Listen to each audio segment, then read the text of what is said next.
एक जोरदार ताली बजाकर धन्यवाद दें परमेश्वर को।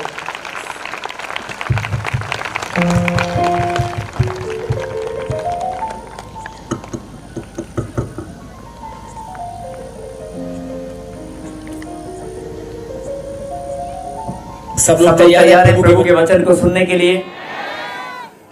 परमेश्वर आप सबको बहुत आशीष दे।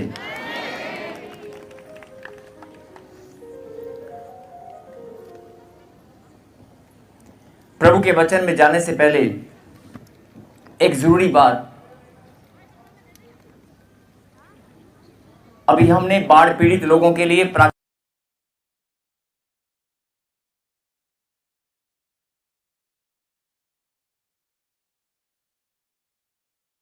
वापस नहीं पहुंच पाए। पहाड़ों में लैंडस्लाइडिंग या बहुत सारी ऐसी, मैं आप सबको बताना चाहता हूं कि जब कोई भविष्यवाणी की जाती है पवित्र आत्मा की अगुवाई के द्वारा, तो वो टलने वाली नहीं है। पवित्र आत्मा की अगर परमेश्वर का मैसेज और वो भविष्यवाणी है तो वो टलने वाला नहीं है, और उसे टालने वाला सिर्फ और सिर्फ परमेश्वर ही है। और टालने का तरीका सिर्फ आपके पास केवल प्रार्थना ही है। तो मैं आपको याद दिलाना चाहता हूं, वैसे बहुत सारे लोग जान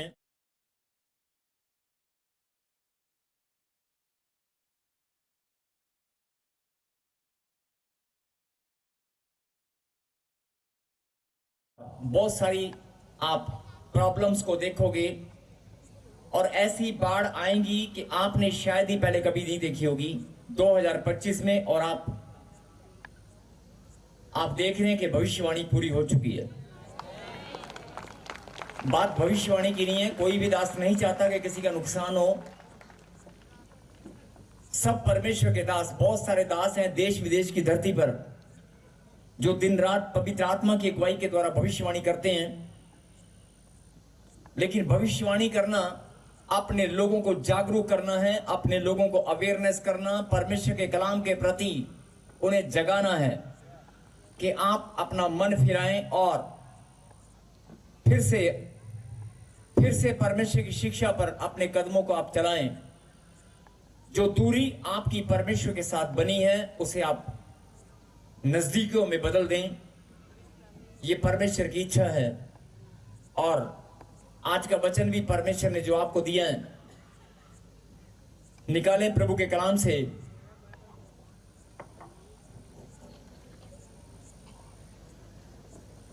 पहला तिमोथी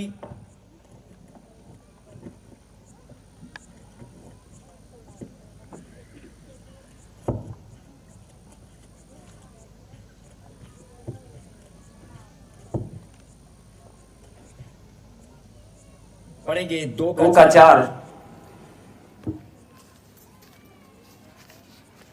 हालेलुया। जो ये चाहता है कि सब मनुष्यों का उद्धार हो और वे सत्य को भली भांति पहचान ले। कहें हालेलुया। हालेलुया। वचन के समय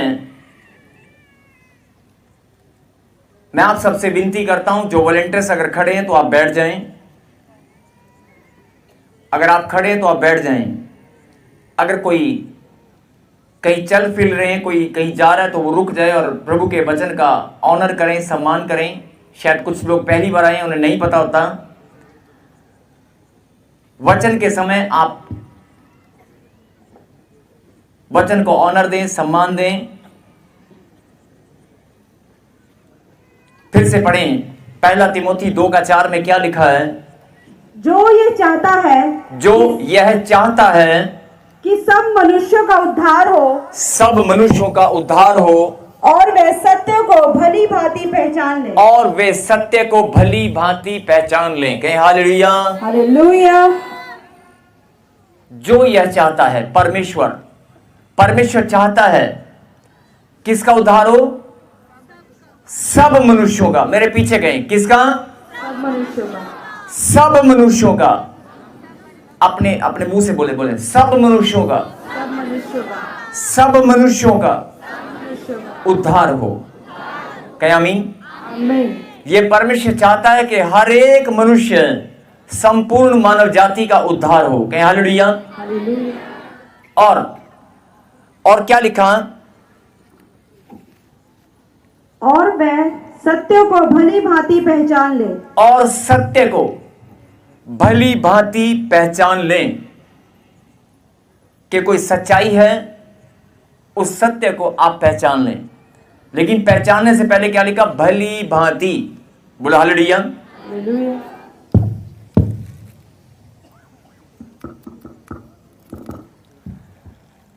सुनेंगे ध्यान से। अगर आप अपनी जवान बेटी का रिश्ता करने वाले हैं, अगर आप अपने भाई का रिश्ता करने के लिए कोई लड़की ढूंढ रहे हैं, और अगर कोई आपने अपने मम्मी पापा के पैसे लेकर या बैंक से लोन लेकर कोई दुकान खोलने का फैसला किया है, या आपने कोई बिजनेस एम्पायर खड़ा करने का फैसला किया, कोई फैक्ट्री बनाना अगर आप चाहते हैं,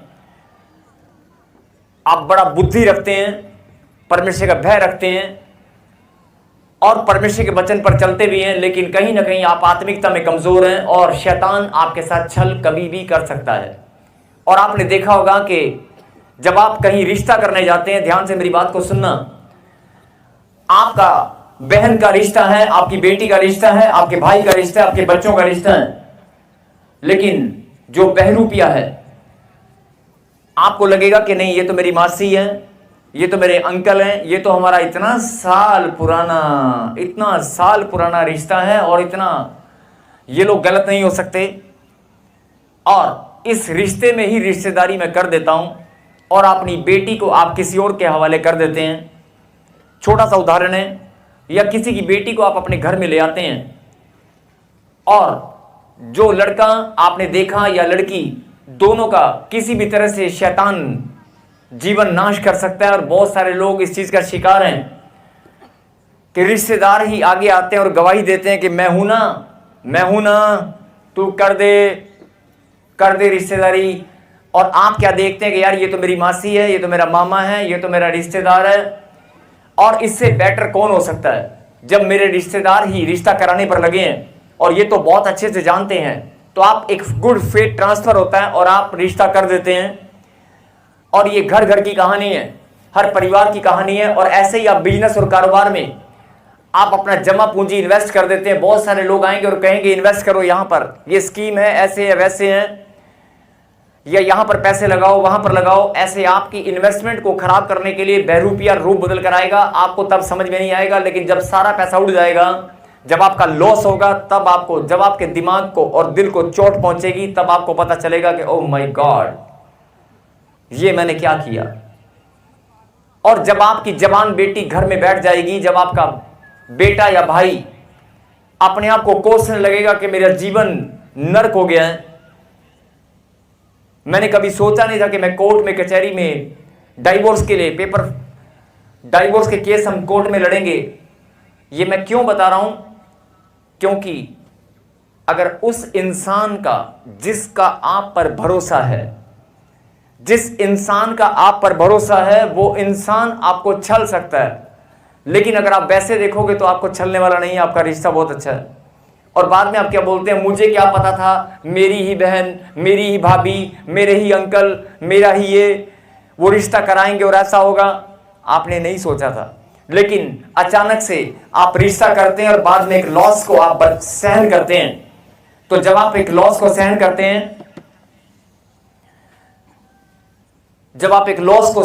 हैं, तब आपको पता चलता है कि हां, ये तो मैंने बहुत बड़ा लॉस हुआ है। Thank you.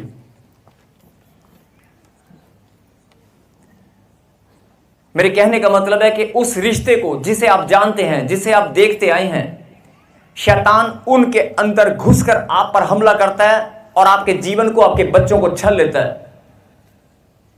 इसीलिए परमेश्वर ने कहा, मुझे तो तुमने देखा ही नहीं, मुझे तो तुम जानते भी नहीं हो। जो लोग रिश्ता तय करते हैं वो धोखा खा जाते हैं, अपने ही परिवार, अपने ही रिश्तों के साथ। इसीलिए परमेश्वर ने कहा, भली भांति, क्या कहा? भली भांति फिर से ये लाइन पढ़ेंगे, जरा पढ़ना गुड़िया। जो ये चाहता है कि सब मनुष्य का उद्धार हो और वह सत्य को भली भांति पहचान ले। सत्य को भली भांति पहचान ले। वे सत्य को भली भांति पहचान लें। परमेश्वर ने कहा, अभी एक उदाहरण मैंने आपको दिया कि जो रिश्तों के अंदर आप धोखा खा जाते हैं, जिसे आप जानते हैं और परमेश्वर को तो आप जानते नहीं, आपने देखा नहीं है, तो आप कैसे पहचानेंगे? इसीलिए परमेश्वर ने कहा कि बहुत सारे लोग समाज के अंदर मुझे ढूंढने पर लगे हैं। बहुत सारे लोग मुझे ढूंढने पर लगे हैं और बहुत सारे लोग मुझे खोज रहे हैं कि परमेश्वर है कहां। और बहुत सारे लोगों को परमेश्वर मिल भी चुका है और उन्होंने परमेश्वर को ग्रहण भी किया है, लेकिन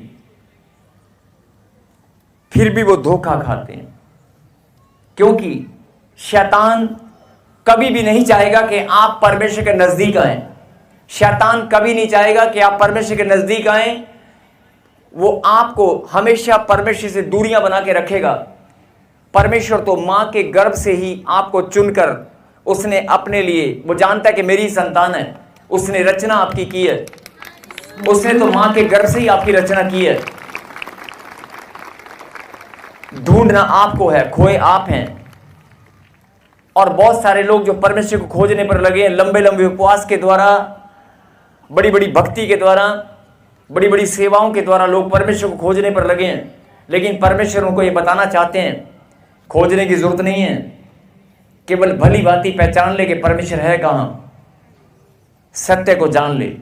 और जब आप सत्य को जान लेते हैं, बहुत सारे लोग हैं जो सत्य को मान लेते हैं, सत्य को जानते हैं कि सत्य है, और जहां उनकी आत्मा, उनका दिमाग, उनका मन, उनका हृदय गवाही देता है कि हां यहीं पर सत्य है, वो वहीं पर घुटने टिकाकर समर्पण करते हैं।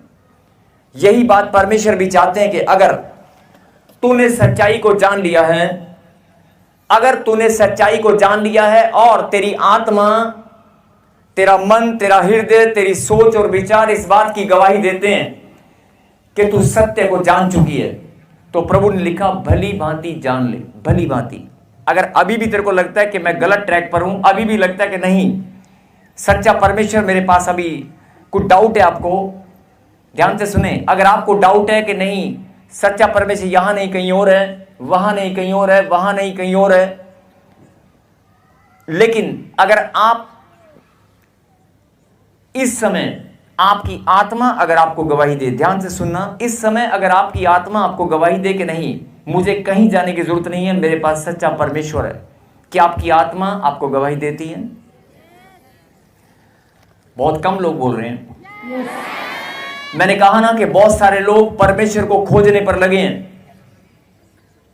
लेकिन परमेश्वर भी उन बच्चों को खोजने में लगा रहता है। परमेश्वर भी उन्हें ढूंढ रहा है जिनकी आत्मा उन्हें गवाही देती है कि मुझे मेरा खुदा मिल गया है।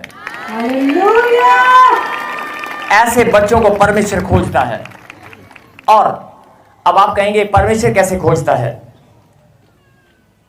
आपकी उम्र है 25 साल, आपकी उम्र है 50 साल, ध्यान से सुनना, आपकी उम्र है 50 साल, आपकी उम्र है 25 साल, आप पैदा हुए थे आज से 25 साल पहले, 50 साल पहले। परमेश्वर ने तुझे रचना 25 साल या 50 साल पहले की थी, लेकिन भटक आप गए थे, आप कहीं और थे या कहीं भी थे, लेकिन 25 साल परमेश्वर ने इंतजार किया है तेरा।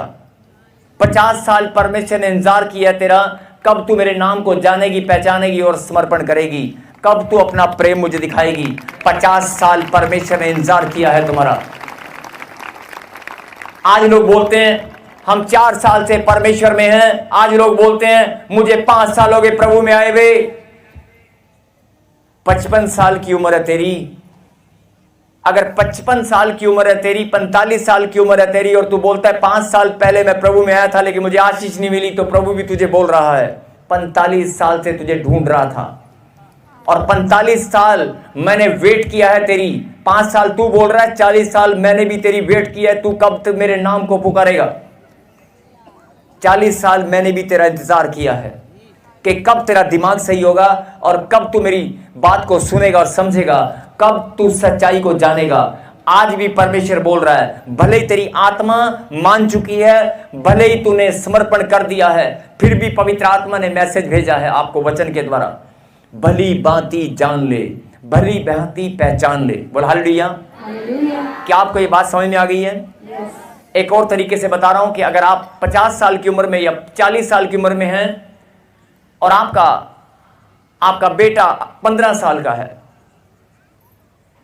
आप 45 साल की उम्र में परमेश्वर को जानते हैं, आपकी आत्मा गवाही देती है कि 45 साल की उम्र में जाकर के नहीं, मुझे सच्चा परमेश्वर मिल गया, और आप समर्पण करते हैं, और उसी के साथ परमेश्वर आपके परिवार पर अनुग्रह करते हैं, और आपका बेटा भी जो 15 साल का है वो भी समर्पण कर देता है, कहते हैं मम्मी मैं भी आपके साथ हूं, आपके बच्चे भी समर्पण करते हैं, तो आप डिफरेंस देखिए। एक बच्चा जो 15 साल में प्रभु की महिमा कर रहा है और आपको 45 साल लगे प्रभु की महिमा करने में, आपको 45 साल लगे, आपके पीछे शैतान की कितनी बड़ी योजना थी, कितना लंबा समय उसने आपको रोक कर रखा कि सच्चाई को ये जान ना पाए, सच्चाई को ये जान ना पाए, और इसके नजदीक परमेश्वर का वचन ना पहुंचने पाए, और अगर पहुंच जाए तो ये समझने ना पाए, और अगर ये वचन को ग्रहण करे तो इसको भूल जाए, इसके दिमाग में कुछ ना बचे।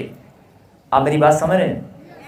देखो, मैं चाहूं तो हम एक छोटा सा वचन से प्रचार करके और प्रार्थना कर सकते हैं, लेकिन ये मैसेज परमेश्वर की ओर से है, और मैं आपसे विनती करता हूं, जो पीछे बैठे हैं दाएं बाएं सब लोग, आज इस वचन को आप गहराई से समझें, परमेश्वर की बात को ठीक से समझकर ग्रहण करें, और परमेश्वर ने कहा कि जो आज मेरी बात को सुनेंगे और समझेंगे उनका जीवन आज अभी इसी वक्त यहीं बैठे बैठे बदल जाएगा।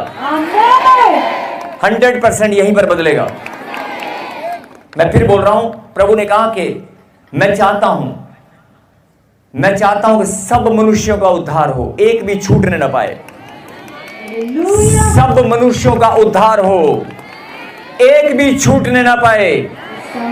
और परमेश्वर ने कहा कि मैं चाहता हूं तू भली भांति अच्छे से पहचान ले सत्य को, और अगर तूने सत्य को जान लिया और पहचान लिया तो फिर शंका करना छोड़ दे। बहुत कर लिया शंका, बहुत कर लिया अपवाद, बहुत कर ली कुड़कुड़ाहट और बड़बड़ाहट, बहुत कर लिया कुड़कुड़ाना और बड़बड़ाना। छोड़ दो आज सब कुछ कि परमेश्वर मैं 5 साल 7 साल 10 साल पहले तेरे नाम को जान पाई थी, अरे मैं गलती कर रहा हूं, मुझे माफ कर पिता परमेश्वर। मैं तो 10 साल से कुड़कुड़ा रहा हूं, बड़बड़ा रहा हूं, या वेट कर रहा हूं अपनी आशीष की, लेकिन 10 साल से मैंने आज एक उदाहरण देकर समझा रहा हूं। एक बहन है जिसको 12 साल से बच्चा नहीं है, 2 साल से वो इधर उधर भटकती रही, लेकिन 10 साल से वो परमेश्वर को जानकर प्रभु की महिमा कर रही है, और वो प्रार्थना करके रो रही है कि परमेश्वर 10 साल हो गए मुझे तेरे पास आते हुए, तुझे दया नहीं आती। 10 साल से मैं तेरे पास आ रहा हूं, मुझे महिमा करते हुए, तेरी आराधना करते हुए 10 साल हो चुके हैं, क्या परमेश्वर तुझे मुझ पर दया नहीं आती? मैं 10 साल से लगा हूं, मुझ पर दया कर, मुझे आशीष दे। वो बहन रोकर प्रार्थना करती है, या कोई पति पत्नी है जिनके 12 साल से बच्चा नहीं है, लेकिन परमेश्वर उन्हें बताना चाहते हैं 12 साल, तेरी उम्र 40 साल की है, 32 साल या 30 साल या 28 साल मैंने भी इंतजार किया है। जब तू मां के गर्भ में तेरी रचना मैंने की थी, और जब तू इस धरती पर जन्म लेगा, उस रचना के बाद और तेरे जन्म लेने तक जो 9 महीने का समय है, मैंने भी वेट किया है। मुझे भी बड़ी खुशी थी ये धरती पर जब जन्म लेगा, और जब ये होश में आएगा तो मेरे नाम को कहेगा पापा। जैसे एक छोटा सा बच्चा घर में जन्म लेता है और क्या बोलता है, मम्मी पापा, तो कहते अरे अरे मेरे बेटे ने मेरे नाम मम्मी मम्मी, कितनी खुशी होती है ना। तो परमेश्वर भी यही बताना चाहते हैं, तेरी रचना मैंने 40 साल पहले 50 साल पहले की है, मैंने भी इंतजार किया है। अपने माता पिता को तूने पैदा होते ही 2 साल बाद बोला था मम्मी डैडी। अपने माता पिता को, अपने भाई बहन को तूने बोला था दीदी। 2 साल 3 साल में तू बोलने लगा था, और वो तुझे गोद में खिलाते आए हैं। बोलता है मैं तो तरसता आया हूं, 40 साल हो गए, तेरी आवाज नहीं सुनी मैंने पापा मम्मी, तुझे मुझे नहीं बोला अभी तक। मेरे भी कान तरस गए हैं, कब तू मुझे प्यार दिखाएगा, तेरी रचना मैंने की है। आमीन। आज तू मुझे बोल रहा है कि 4 साल हो गए मुझे चंगाई नहीं मिली। अरे अगर तू बीमार ना होता तो मेरे पास भी ना आता। अगर उंगली टेढ़ी ना होती तो मुझे कौन किसके पास आता है। कहता 40 साल 50 साल इंतजार किया मैंने, उसके बाद मुझे योजना बनानी पड़ी कि ये ऐसे नहीं आएगा, इसको लाना पड़ेगा, इसको लाना पड़ेगा, ऐसे नहीं आएगा। और ये तो पत्थर दिल वाला है, इसको चोट लगेगी तो भी नहीं आएगा। इसके बच्चे को पकड़, इसके बच्चे को नहीं, ये भागा हुआ आएगा। बोला हालेलुया। ऐसे ही परमेश्वर हर एक के जीवन में योजना बनाते हैं। और किस लिए? किस लिए? ताकि लोग कहते हैं महिमा कर सकें। अरे महिमा करना एक अलग बात है, लेकिन सच्चे मन से मैं आपको बताना चाहता हूं, परमेश्वर भी आपके अंदर अपने प्रति प्रेम को ढूंढ रहा है। परमेश्वर भी आपके अंदर अपने प्रति प्रेम को ढूंढ रहा है। अरे 40 साल हो गए, 10 साल हो गए, 20 साल हो गए, वो भी इंतजार कर रहा है कब ये बच्चा मुझे कहेगा यीशु पापा मैं तेरा बेटा हूं, परमेश्वर मैं तेरी बेटी हूं। कब ये कहेगा? 40 साल लगाए हैं तूने। बोला हालेलुया। और 4 साल तेरे दुख के आ गए, 3 साल तेरे दुख के आ गए, तो तू कुड़कड़ा रहा है, बड़बड़ा रहा है और बोल रहा है मुझे 4 साल हो गए, मुझे आशीष नहीं मिला। 40 साल मैंने भी इंतजार किया है। और 40 साल नहीं किया है, तेरे दादा परदादा से 4 पीढ़ी इंतजार किया है, 5-5 पीढ़ी, 10-10 पीढ़ियों से मैं इंतजार करता आया हूं। 10 पीढ़ियों के बाद मैंने तुझे चुना है कि तू जब इस धरती पर जन्म लेगा तू मेरी महिमा करेगा। बोलो हालेलुया। अब इस समझ में, इसीलिए आज भी परमेश्वर ने फिर से कहा सत्य को भली भांति जान ले। अगर तेरी आत्मा, तेरा मन, तेरा हृदय, तेरे सोच और विचार और तेरा शरीर, दे प्राणात्मा सब कुछ गवाही देते हैं कि मुझे सच्चा परमेश्वर मिल चुका है, तो भी परमेश्वर बोल रहा है अभी भी वक्त है, भली भांति पहचान ले। चेक करना है, कर ले, एक बार फिर से कर ले। चेक करने की आदत होती है लोगों को, डुप्लीकेट तो नहीं है। अगर कोई चेक वेक करना तो कर लो। और अगर अगर आपकी आत्मा इस बात को मानती है कि नहीं सब कुछ ओके है, तो फिर समर्पण कर दो। फिर इधर उधर मत ताक, बहुत हो गया। इधर उधर मत ताक, बहुत हो गया। क्योंकि जो आने वाला समय है, जो चल रहा है, सितंबर, अक्टूबर और नवंबर, ये 3 महीने आपके बोने के हैं। और 2025 में ये भविष्यवाणी है, दाएं वाले, बाएं वाले, आगे वाले, पीछे वाले, जो लोग ऑनलाइन सुन रहे हैं सब लोग, ये भविष्यवाणी है।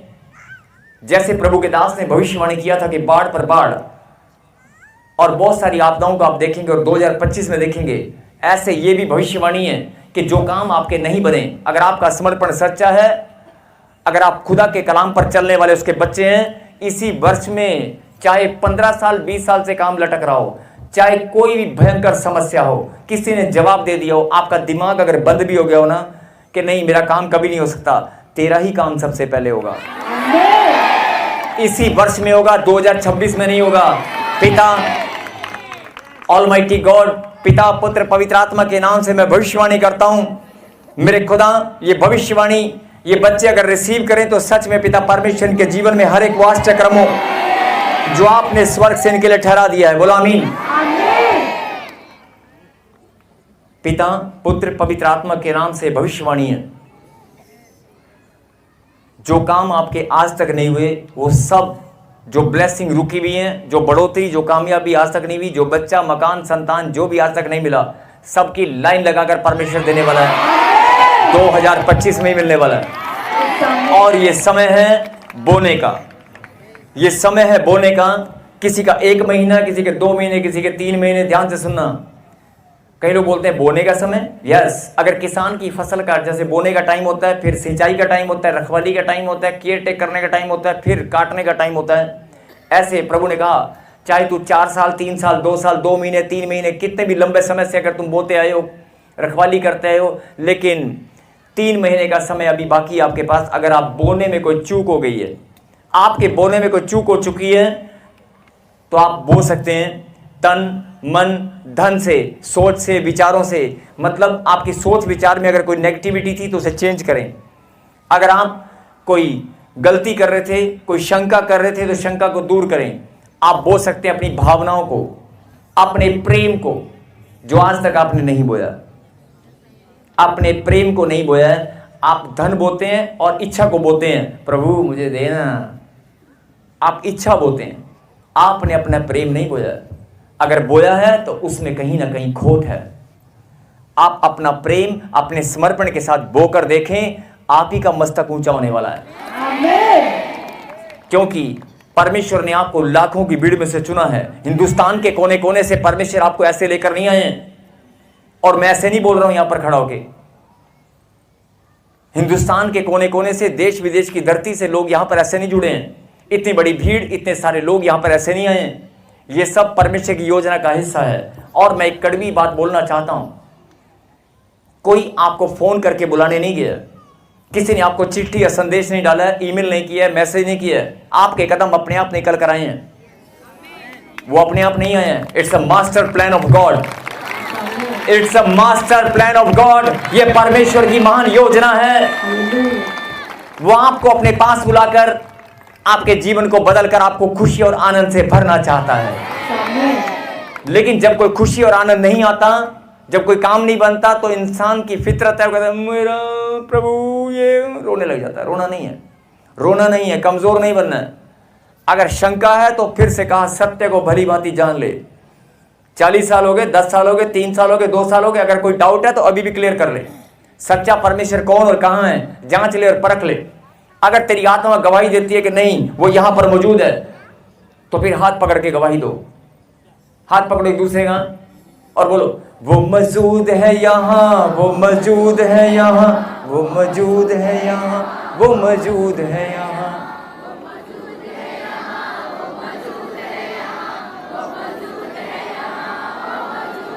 सच्ची आत्मा से बोल कर देखो। यस, बोलो बोलो बोलो। वो मौजूद है यहाँ, वो मौजूद है यहाँ, वो मौजूद है यहाँ, वो मौजूद है यहाँ। कहीं आमीन। मेरे खुदा, जिन बच्चों ने अपने मुंह से अंगीकार किया है, जिनकी आत्मा ने पिता परमेश्वर फिर से नया विश्वास किया है, आज मेरे खुदा इनके लिए आसमान के झरोके, स्वर्ग के झरोके सब खुल जाएं यीशु नासरी के नाम से। खुदावंद तेरे दूत आज इनकी आशीषों को लेकर आए और इनकी झोली में आज डाल कर जाएं। तूने कहा जो तुम मांगोगे मैं तुम्हें दूंगा। मेरे पिता, मैं तेरा दास आज पवित्र स्थान स्वर्ग की ओर हाथ उठाकर मांगता हूं, आज सबकी झोलियां भरने पाए।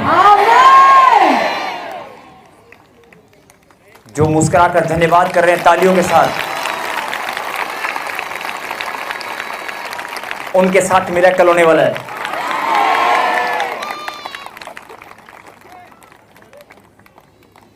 जवान बच्चे, मैंने कहा ना कि जो जवान बच्चे हैं या कोई पहली बार है, अगर कोई शंका है, कोई डाउट है तो निकाल कर फेंक दो। अगर है तो निकाल देना अगले 5 मिनट में, उसके बाद मौका नहीं मिलेगा। बोलो आमीन। कोई है डाउट? कहीं किसी जगह पे तो कहते हैं ना, गलत जगह पे तो नहीं आ गए? कई लोग बोलते हैं यार सानू फाड़ के बैठाता उथे, कोई जबरदस्ती ले आया था मुझे, मैं तो पहली बार आया हूं। ये ऐसा तो कुछ नहीं है ना। मैं फिर आपका ध्यान इस बात पर केंद्रित करना चाहता हूं, पीछे वाले जो बोलते हैं कि हमारा नंबर नहीं आता।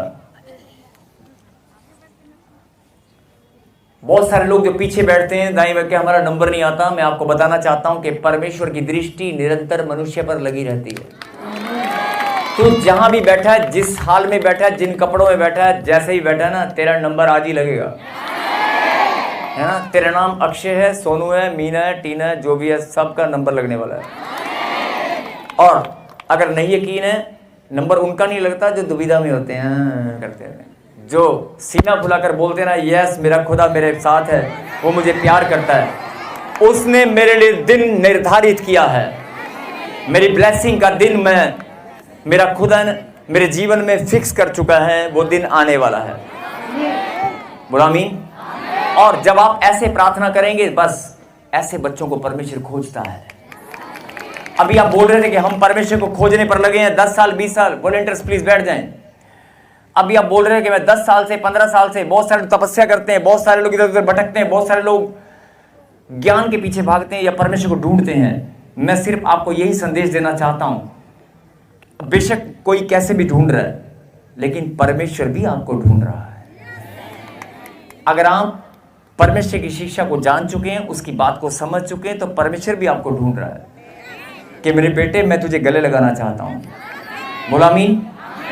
और एक और वचन हम पढ़ेंगे, सत्य को आप भली भांति जान लें। सत्य क्या है? और सत्य यही है, मानव संपूर्ण, क्या लिखा? सब मनुष्यों का उद्धार हो। क्या लिखा? सब मनुष्यों का।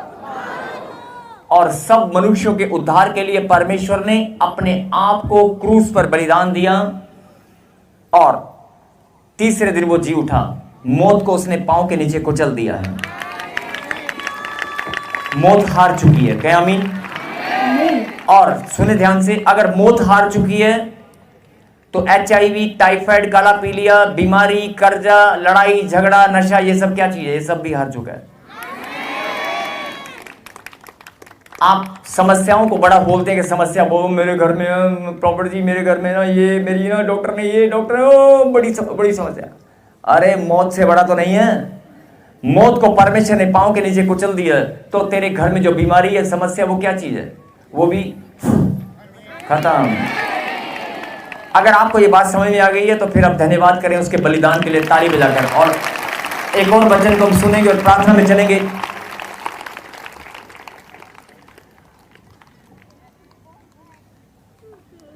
भजन संहिता और 86 का 5 हम पढ़ेंगे।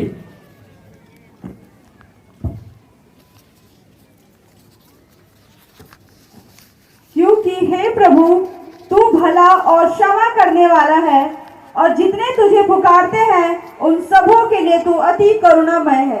कह हालेलुया। हालेलुया। पीछे वालों की हालेलुया आवाज नहीं आ रही है।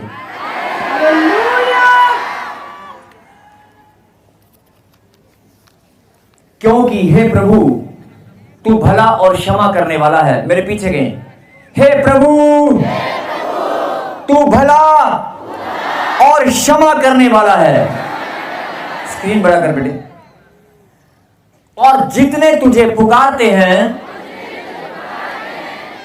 उन सबों के लिए तू अति करुणामय है। क्या आमीन? अब अगर यहां पर लाखों की भीड़ भी होगी ना, अगर 10 लाख, 20 लाख, 50 लाख, 1 करोड़ लोग भी अगर एक साथ उसे पुकारेंगे,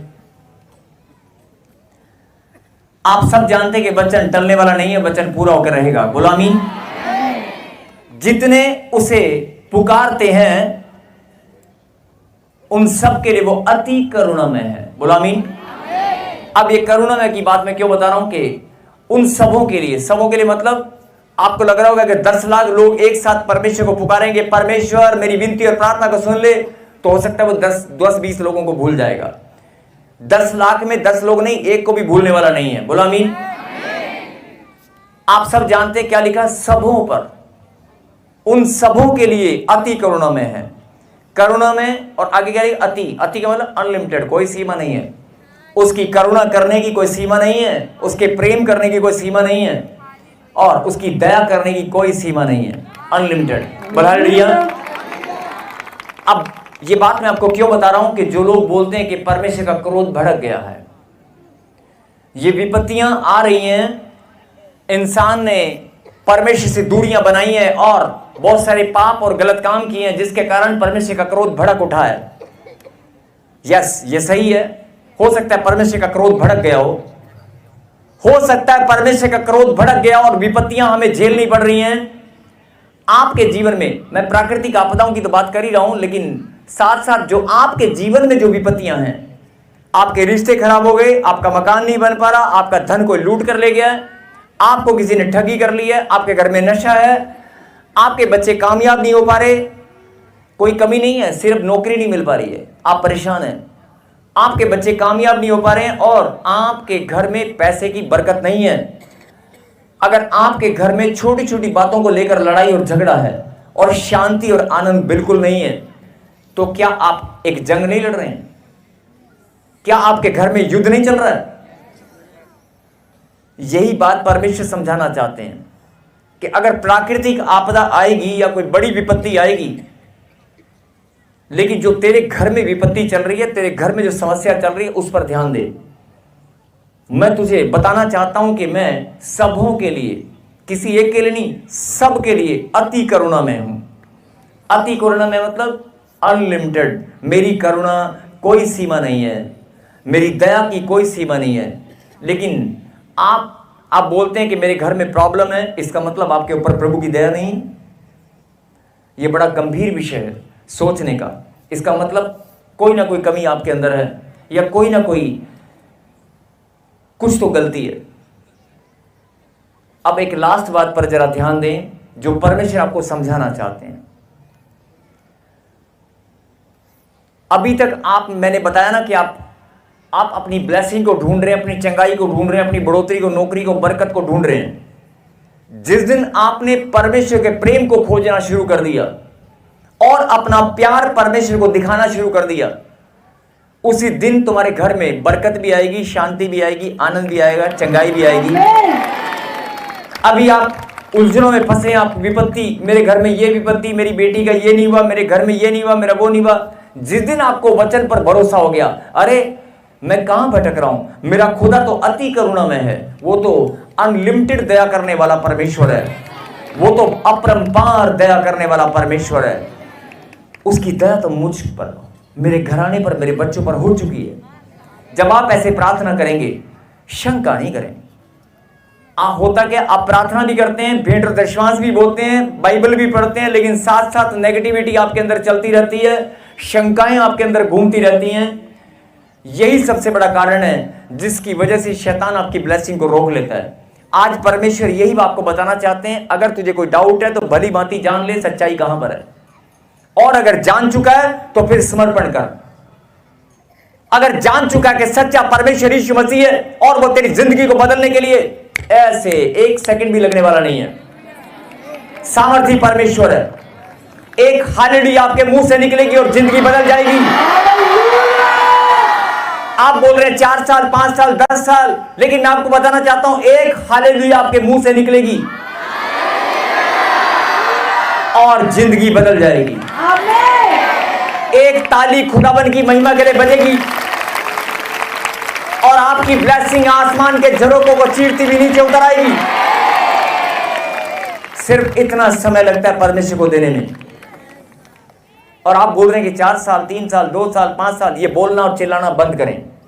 अगर करना है तो जाओ और धन्यवाद करो, उपवास करो कि परमेश्वर मुझे आज तक समझ में नहीं आया था, लेकिन आज मैं तेरी करुणा को जान चुका हूं। अरे तेरी करुणा तो अति करुणा में है, आपका हृदय तो बड़ा। अभी परमेश्वर ने कोरोना, सब जानते हैं कोरोना एक छोटा सा स्पेसिमेन, छोटा सा एक नमूना परमेश्वर ने दिखाया था कि मैंने अपना दिल थोड़ा सा कठोर किया और कैसे हाहाकार देश विदेश की धरती पर मचा था।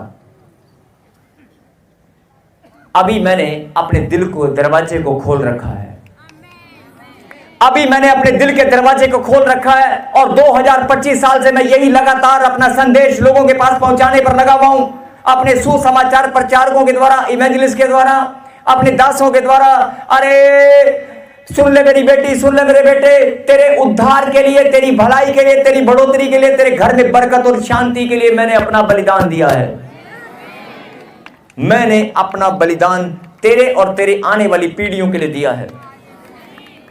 मैंने अपने दिल के दरवाजे को भी खोल रखा है। बोलो आमीन। अति करुणा में परमेश्वर है सबके लिए। किसके लिए? सबके लिए। अभी बहुत सारे लोग बोल रहे हैं कि विपत्ति आई है ना, बाढ़ आ गई है, परमेश्वर का हृदय कठोर हो गया है। नहीं, अभी भी परमेश्वर ने अपने दिल को खोल रखा है, अभी कठोरता नहीं दिखाई। अभी समय है बोने का और काटने का। अभी परमेश्वर आपकी प्रार्थनाएं विपत्तियों को टाल सकती हैं। कहीं आमीन। तो मैं यही आपसे बताना चाहता हूं कि जो संदेश परमेश्वर ने आपके बीच में भेजा है, कि अगर आपका जीवन पहले कैसा भी था, लेकिन आपका समर्पण अगर सच्चा है और यीशु मसीह को आपने अपना मुक्तिदाता, उद्धारकर्ता और जीवित परमेश्वर ग्रहण किया है, लेकिन शंका नहीं करना और अपनी प्रार्थना में आप मजबूत बन चुके हैं, अपने समर्पण को, अपनी बुलाहट को आप पहचान चुके हैं, तो कोई दुनिया की ताकत आपके घर को, आपके जीवन को बदलने से नहीं रोक सकती। और देखना अगले ही हफ्ते जब भी आप घर जाएंगे, एक ड्रास्टिक चेंज आपको नजर आएगा अपनी लाइफ के अंदर, अपने रिश्तों के अंदर, अपने घर परिवार में, अपने समाज में आपको बहुत बड़ा चेंज नजर आएगा। सिर्फ आपको अपना प्यार दिखाना है। अभी तक मैंने कहा ना, आप अपनी इच्छा, अपनी विल्स, अपनी बहुत सारी चीजों को प्रभु को आप दे रहे हैं, सौंप रहे हैं, दिखा रहे हैं, लेकिन अपना प्यार नहीं दिखाया। जब एक बच्चा, छोटा सा बच्चा अपना प्यार अपने दादा को, अपनी दादी को या मम्मी को दिखाता ना, तो कैसे उसको गोद में उठा लेते, नहीं हो मेरा बेटा है। नहीं, परमेश्वर बोलता है मैं भी तुझे ऐसे ही प्यार करना चाहता हूं। और जिसको परमेश्वर प्यार करे, जिसके ऊपर खुदावन का हाथ हो, उसके घर में दरिद्रता, बीमारी कभी घुस नहीं सकती। उसके घर में कभी कोई बीमारी नहीं हो सकती, कोई गांठ, गिल्टी, पथरी, सोली नहीं होगी। अरे भली भांति पहचान ले, अभी भी वक्त है। और ये भविष्यवाणी है, अगर अभी भी तू बोने में चूक गया है, तन मन धन में, दशवांश में, भेंट में, प्रार्थना में, अपनी पवित्रता को बोने में, फिर से बहुत सारी बेटियां, बहुत सारे लोग, मैं कुछ बोलना नहीं चाहता, लेकिन इंस्टाग्राम के द्वारा, फेसबुक के द्वारा या मोबाइल के द्वारा या बहुत सारे किसी न किसी तरह से आप अपनी पवित्रता को खो चुके हैं। फिर से अपनी पवित्रता को मेंटेन करें। ये वक्त है अपने आप को रिबिल्ड करने का। ये वक्त है, ये समय परमेश्वर ने दिया हमें। फिर से मन फिराएं और खड़े हो जाएं और परमेश्वर को कहें, परमेश्वर, मेरे पीछे के परमेश्वर, मैं अपने मन को फिराता हूं और मैं धन्यवाद करता हूं। आपके वचन में लिखा है, जो तुम मांगोगे मैं तुम्हें दूंगा। हम सब मांगते हैं आपके पवित्र नाम से। हम प्रार्थना करने में, आपकी महिमा करने में, भेंट और दशवांश को बोलने में, पवित्र जीवन जीने में, आपकी सेवा करने में, सच्चाई और खराई के साथ आपकी शिक्षा पर चलने में, सुसमाचार सुनाने में, आत्माओं को बचाने में हम सब बढ़ते जाएं, हम सब बढ़ते जाएं। यीशु मसीह के नाम में ताली बजाकर धन्यवाद दें। और ये भविष्यवाणी है, जिन्होंने अपने मुंह से अंगीकार किया, मन से विश्वास किया, आज उनका जीवन बदल गया। जो श्राप, जो कर्स आपका पीछा करते थे, अगर आपकी आत्मा, आपका हृदय बदल चुका है, आपको गवाही आपकी आत्मा खुद दे रही है कि नहीं, आज मुझे कुछ लग रहा है, तो जो श्राप थे वो आज खत्म हो गए। बहुत सारे लोगों के लिए मिरेकल मनी की भविष्यवाणी कर रहा हूं, यहीं पर खड़े खड़े अपनी जेबें चेक करना। मिरेकल मनी अभी नहीं, 15 मिनट बाद के चेक करना, जो ऑनलाइन है चेक करना, आपके बैंक में कहीं भी, जिसके पास पैसे नहीं है, रुके हुए हैं। और एक जोरदार ताली बजाकर प्रभु को धन्यवाद दें और इस प्रार्थना को सुने। पवित्र परमेश्वर, जिन बच्चों ने प्रभु जी अपने मुंह से अंगीकार किया, धन्यवाद किया, और तेरे कलाम को सुनकर जिन्होंने अपना मन फिराकर समर्पण किया, मैं विनती और प्रार्थना करता हूं पिता परमेश्वर कि आज प्रभु जी, आज सबके जीवन बदल जाएं, सबके घर में शांति और आनंद की भरपूरी हो। मेरे खुदा, ये तेरे बच्चे नाचते हुए, झूमते हुए तेरी महिमा करें, और जब भी ये तेरे पवित्र मंदिर से जाएं और फिर से लौट कर आएं, हमेशा ये नाचते हुए, झूमते हुए जाएं और आएं, और बड़ी बड़ी गवाहियों के साथ आएं। धन्यवाद पिता परमेश्वर। और जिनको लगता है कि मेरा जीवन बदल गया, वो इस धन्यवाद की भेंट इस गीत में, और जो चाहते हैं कि पवित्र आत्मा मुझसे बात करे, मेरे लिए भविष्यवाणी हो, तो अपना विश्वास आपको दिखाना है और कहना, पापा आज मेरी बारी है, आज मैं आपकी आवाज को सुनना चाहता हूं। आज मेरे खुदा, मैं तेरी आवाज को सुनना चाहता हूं, मैं आपके चेहरे को देखना चाहता हूं। बोलो आमीन। पवित्र परमेश्वर, आपने कहा जब तुम इजराइलियों को यहोवा के नाम से आशीष दिया करोगे, तो उनके मुख पर मैं अपने प्रकाश को चमकाऊंगा और उनको मैं भी आशीष दिया करूंगा। तेरा वचन आज सबके जीवन में पूरा हो। आज इनके बिजनेस, कारोबार, इनके रिश्ते फिर से चमकने लगे। जो इनके जीवन में निराशा थी, वो सदा के लिए आज चली जाए। आज मेरे पिता इनके जीवन में खुशी और आनंद की भरपूरी फिर से बने और ये बड़े आनंद के साथ आपकी महिमा करें। 2 मिनट सब मिलकर प्रभु को महिमा देंगे इस गीत में और धन्यवाद करेंगे तालियों के साथ। इस गीत में महिमा देंगे प्रभु को, धन्यवाद की भेंट। जिनका जीवन बदल गया है, जो विश्वास कर रहे हैं कि मैं प्रार्थना करता हूं मेरे पिता परमेश्वर आपकी सामर्थ के द्वारा आज जो बीमार है वो चंगे हों, जो गांठ गिल्टियां पथरियां सोलियां सब धुआं बनकर उड़ जाएं। बहरापन तुझे डांटता हूं यीशु मसीह नासरी के नाम से। सुसाइड कराने वाली गंदी दुष्ट आत्मा चली जा, छोड़कर इन्हें। एक्सीडेंट कराने वाली गंदी बदरू दोबारा इनके घर परिवार का पीछा नहीं करेगी। इनके बिजनेस कारोबार और इनके धन को बांधने वाली, इनकी प्रॉपर्टी को खराब करने वाली, इनके रिश्तों को खराब करने वाली गंदी बदरू हो, जादू टोना और श्रापों का बहाना लेकर इनके जीवन को नाश करने वाली गंदी बदरू हो, मैं तुम्हें डांटता हूं यीशु मसीह नासरी के नाम से। जहां भी हो वहीं से मुंह खोलो, चिल्लाओ और दौड़ कर आगे आओ। यीशु के लहू से तुम्हें आग लग रही है, जाओ। खुदा के दूत आ रहे हैं। मैं एंजल्स को भेजता हूं अभी तुम्हारी पिटाई करने के लिए। अगर नहीं तो फटाफट दौड़ कर आओ, मुंह खोलो, चिल्लाओ, दौड़ कर आगे आओ। छोड़ दो इनके शरीरों को। आज ये शरीर फिर से लहू से शुद्ध हो चुके हैं, यीशु के लहू से शुद्ध हो चुके हैं। इन्फेक्शन